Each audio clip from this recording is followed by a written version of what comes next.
Hello students, welcome to Sociological Sunny, welcome to Jnanpith classes. আমাদের এই one পোর্শনটা কিন্তু সম্পূর্ণটা শেষ। আজ আমরা এই মেথোডোলজিক্যাল পার্সপেক্টিভের দ্য পজিটিভিস্ট মেথড শুরু করতে যাচ্ছি, ঠিক আছে? এবার তোমাদের হয়তো মনে আছে যে পজিটিভিস্ট মেথড এই টার্মটা কিন্তু অলরেডি আমরা যখন অবজেক্টিভিটি বুঝছিলাম তখন একবার এসেছিল। আমি তোমাদের জাস্ট এক লাইনে পজিটিভিস্ট মেথডটা কি বুঝিয়েছিলাম, ঠিক আছে? এইবার আমরা ডিটেলে দেখব যে এই যে এতগুলো আমরা মেথড দেখছি, মেথডগুলো কি। দেখো নামেই বোঝা যাচ্ছে যে মেথোডোলজিক্যাল পার্সপেক্টিভ। তো আমি তোমাদের অলরেডি পড়িয়েছি what is the definition of methodology, যেখানে তোমরা ওই অন্টোলজি, এপিস্টেমোলজি, মেথোডোলজি পড়েছিলে। তাহলে মেথোডোলজি মানে হলো একটা স্পেসিফিক সায়েন্স, যে আমি ডেটাটা কিভাবে কালেক্ট করছি। তাহলে তাই যদি হয় যে আমি ডেটাটা কিভাবে কালেক্ট করছি, জিনিসটাকে আমি কিভাবে দেখব, থিওরিটাকে আমি কিভাবে বানাবো, তারই যদি সায়েন্স হয় এই মেথোডোলজি, তাহলে তার মেথড, যে কোন কোন মেথডগুলো এমপ্লয় করে আমরা নির্দিষ্ট একটা মানে মেথোডোলজিক্যাল মানে রিসার্চ সাকসেসফুল করতে পারি। মানে একটা থিওরিতে আমি আসছি, একটা রিসার্চ আমার সাকসেসফুল হচ্ছে এটিসি। তাহলে এগুলো হচ্ছে আমার বিভিন্ন ধরনের মেথড। তাহলে চলো শুরু করা যাক আমাদের পজিটিভিস্ট মেথড দিয়ে। পজিটিভিস্ট মেথড কি জিনিস? Positivism is a method of inquiry that sought to give immense cognitive prestige to the discipline and wanted to convince its adherents that sociology too could be a science and follow the scientific methodological principles of empirical observation, deductive reasoning, and formulation of laws or universal generalization. আমরা কতগুলো term পেলাম, চলো মানেগুলো বুঝে নিই। বিষয়টা হচ্ছে যে দেখো একটা তো দ্বন্দ্ব আছে between natural science and social science. আমরা জানি যে ন্যাচারাল সায়েন্সে আমরা চোখে কি দেখছি, কোন রেজাল্টটা পাচ্ছি, নির্দিষ্ট ইয়ার্ডস্টিক এমপ্লয় করা, এগুলো সোজা। কিন্তু সোশ্যাল সায়েন্সে কি এগুলো সোজা না? আমরা জানি যে সোশ্যাল সায়েন্স ইজ সামথিং যেটা কিনা মানে রিলেটেড টু হিউম্যান ইমোশন। তাহলে হিউম্যান ইমোশনের সাথেই যদি কোনো একটা নির্দিষ্ট সায়েন্স রিলেটেড হয়, আমরা তাহলে সেটাকে মাপবো কী করে? তাহলে এখানে মেথোডোলজি মানে যদি এটাই বোঝায় যে আমি মানে একটা নির্দিষ্ট জিনিস বোঝার চেষ্টা করছি কিছু মেথড ইউজ করে, আমি এবার বুঝবো কী করে? কিন্তু এইখানে দেখো ন্যাচারাল সায়েন্স আর সোশ্যাল সায়েন্সের মধ্যে এই সমস্যাটা থেকে গেল, মানে ন্যাচারাল সায়েন্সে যে বিষয়টা সোজা, সোশ্যাল সায়েন্সে সেই বিষয়টা কঠিন। কিন্তু তা সত্ত্বেও সোশ্যাল সায়েন্স দাবি করে বা চেষ্টা করে, তাদের বক্তব্য হচ্ছে যে না, ঠিক যেরকম ন্যাচারাল সায়েন্সেও তারা ল ফ্রেম করতে পারে, ফর্মুলা বানাতে পারে, এম্পেরিক্যাল অবজারভেশন করতে পারে, ডিডাকটিভ রিজনিং করতে পারে, আমরাও সেগুলো পারবো। মানে কি? ধরো তুমি ম্যাথের ক্ষেত্রে তোমাদের একটা ফর্মুলা তোমরা শিখেছিলে একদম ছোটবেলায়, a+b²। এবার তার ফর্মুলাটা কি দাঁড়াচ্ছে? a²+2ab+b²। তাহলে পৃথিবীর যে কোনো সমস্যায় তোমরা যদি এই ফর্মুলাটা মানে অ্যাপ্লাই করো, যে যেখানে কিনা এই a²+2ab+b² দেখতে পাচ্ছ বা a+b² দেখতে পাচ্ছ, তাহলে একটা দিলে পরে আরেকটা চলে আসবে, মানে কজ এফেক্ট এইভাবে কাজ করে বিষয়টা। তাহলে নির্দিষ্ট একটা ফর্মুলা আছে বলেই সেটাকে তুমি অ্যাপ্লাই করতে পারছো এবং সেটা রেজাল্ট তুমি পেয়ে যাচ্ছ। সায়েন্সে এটা সম্ভব, সায়েন্সে এই জিনিসটা সম্ভব, কিন্তু এটা কি আমাদের মানে মানব জীবনে সম্ভব যে একটাই সমাধান প্রত্যেকটা সমস্যার জন্য, যেখানে আমি এই ধরনের সমস্যা পাবো আমি দিয়ে দেবো? ধরো একটা মানুষ উদাসীন হয়ে বসে রয়েছে, তার মন খারাপ, তুমি তাকে গিয়ে কাতুকুতু দিচ্ছ, তাকে জোক শোনাচ্ছ, অ্যাপ্লিকেশনটা সব জায়গায় সেম হবে না।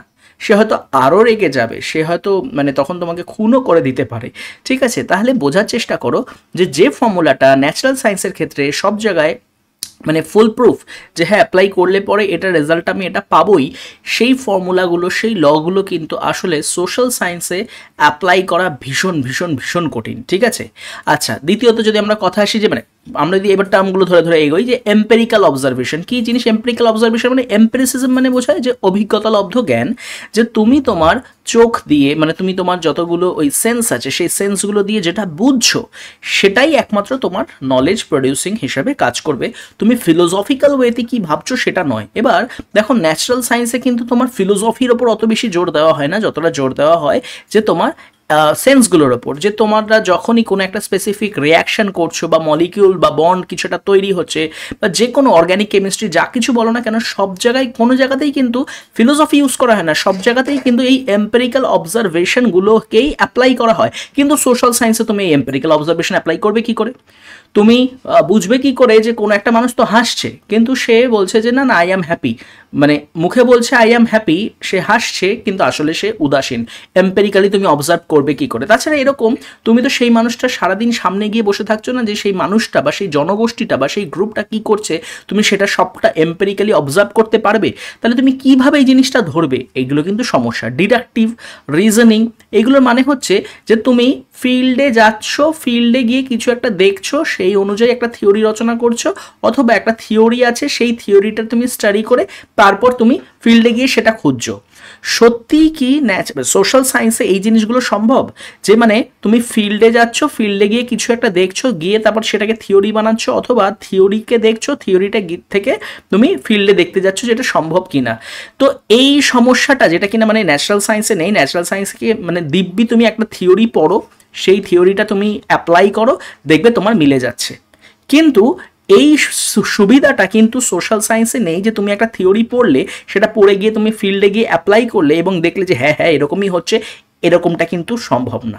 তাছাড়া যে রিজনিং অ্যাবিলিটিগুলো আমরা ন্যাচারাল সায়েন্সে দেখাতে পারি, যে কজ এফেক্ট রিলেশনশিপগুলো আমরা ন্যাচারাল সায়েন্সে তৈরি করতে পারি, বা যে ফর্মুলেশনগুলো আমরা তৈরি করতে পারি, বা যে আমরা ইউনিভার্সাল জেনারেলাইজেশন করতে পারি, যে কোনো চাপে তাপে উষ্ণতায় নেই নির্দিষ্ট দুটো মানে রাসায়নিক পদার্থকে মেলালে পরে বিক্রিয়ার ফলে এটাই তৈরি হবে, এইটা কিন্তু কোনোটাই সোশ্যাল সায়েন্সে সম্ভব না।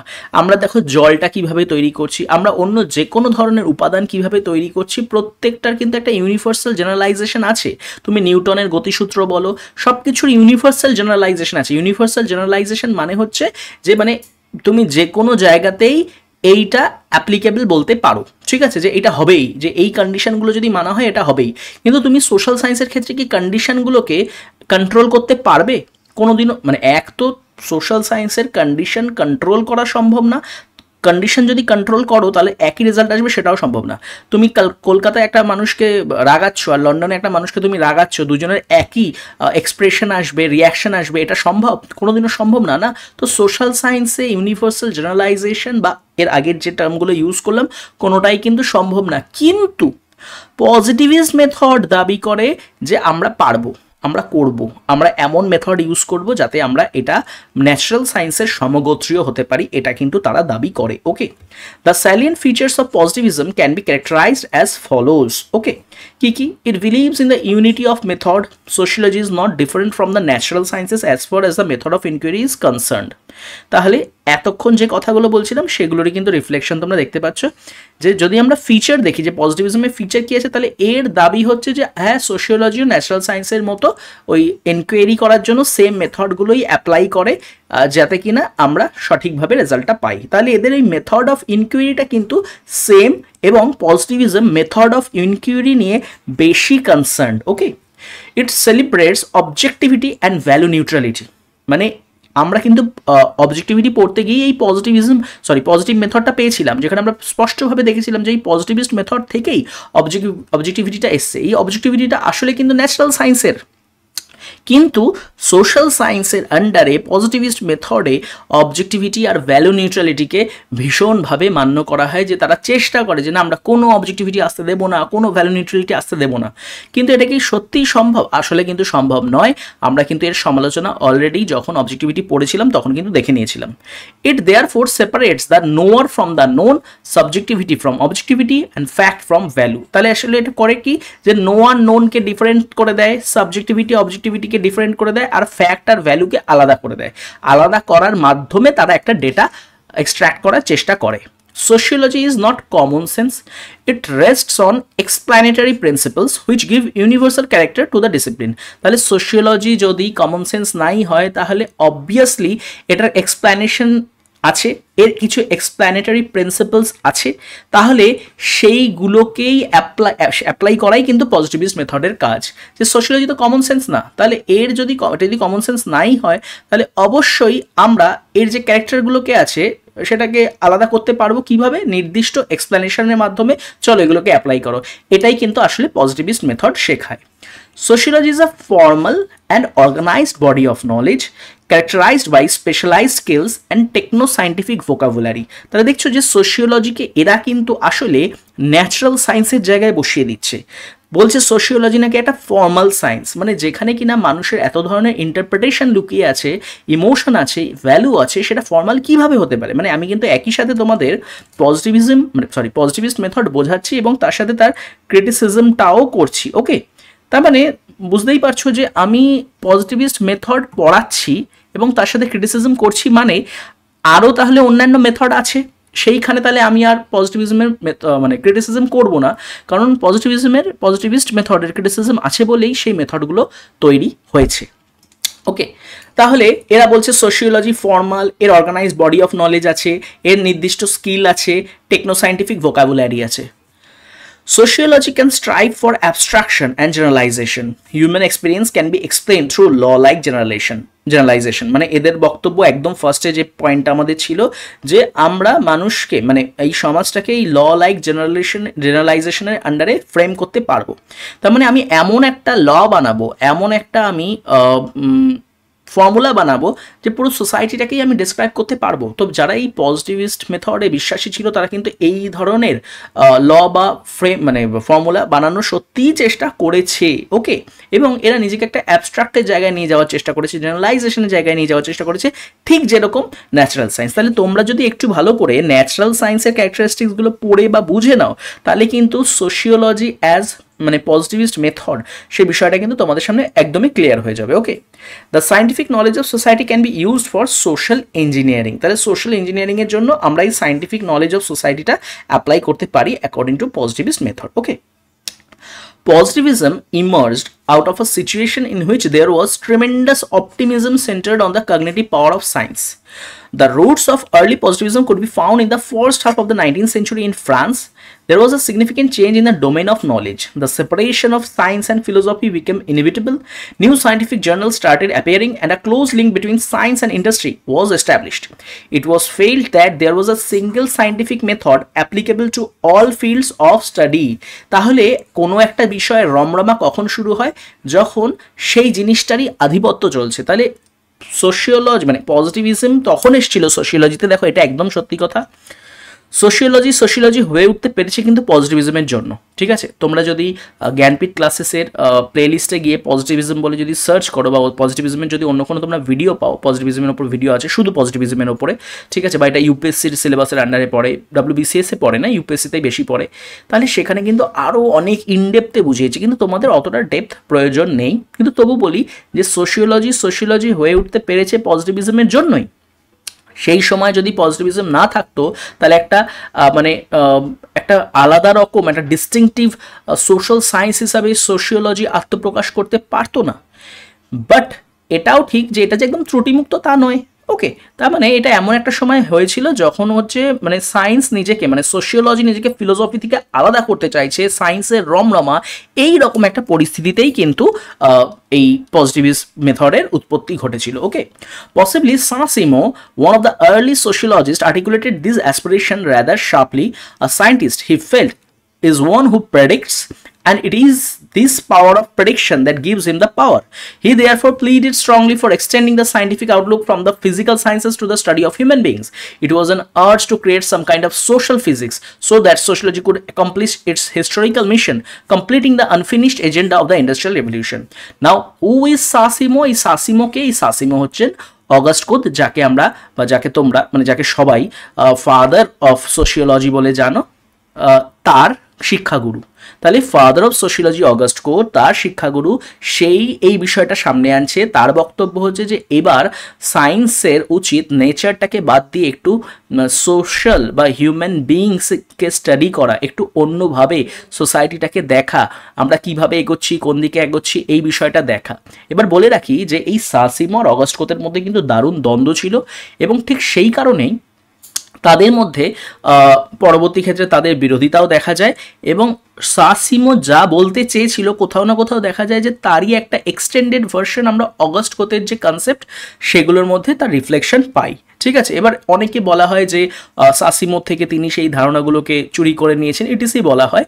বাট যে বা যারা থিঙ্কার তারা এটাই বিশ্বাস করেন, মানে সোশিওলজিতে এটাই বিশ্বাস করা হয় যে তোমার আগের শিক্ষাগুরু হয়তো কিছুটা বলেছিলেন, তুমি আর একটু বেশি বলেছো, তো তোমার গুরুত্বই বেশি থাকবে। এই জিনিসগুলোকে তারা বরং চুরি না, প্রভাব হিসাবে একটু বেশি দেখে। ওকে, indeed this close affinity with science gave birth to positivism. Auguste Comte, the founder of modern sociology, established positivism as the most cherished doctrine of sociology. Yet, like Saint-Simon, Comte too was witnessing the revolutionary transformation. In a way, he saw the contradiction between the two social forces, theological or military and scientific or industrial. Like a visionary, he felt that this contradiction could be resolved only by the trump of the scientific or industrial society. Scientists, as he saw all around, were replacing theologians as the moral guardians of the new social order, and industrialists were replacing the warriors. Not solely that, Comte too shared the Enlightenment assertion that it was possible for science to grasp the workings of the world. He believed that positivist or scientific knowledge was the inevitable outcome of the progressive growth of the individual mind as well as the historical development of human knowledge. Auguste Comte provided the intellectual foundation of the positivist sociology.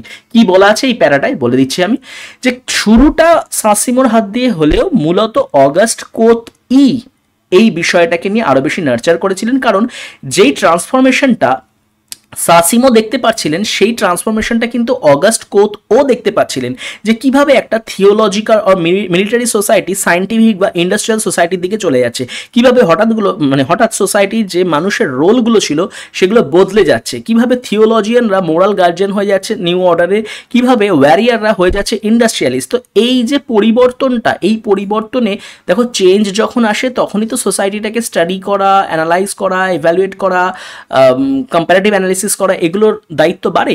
তো সেই সময়ে দাঁড়িয়েই কিন্তু তার হাত ধরে ঠিক এই মুহূর্তে যেখানে কিনা একটা ট্রান্সফরমেশন ঘটছিল সোসাইটির, হঠাৎ এবং র্যাপিড একটা চেঞ্জ, যেইখান থেকেই সোশিওলজির আসলে শুরুটা হয়েছিল, তখনই কিন্তু এই পজিটিভিস্ট মেথডের হাত ধরে, অগাস্ট কোতের হাত ধরে সোশিওলজির ইমার্জেন্সটা ঘটে।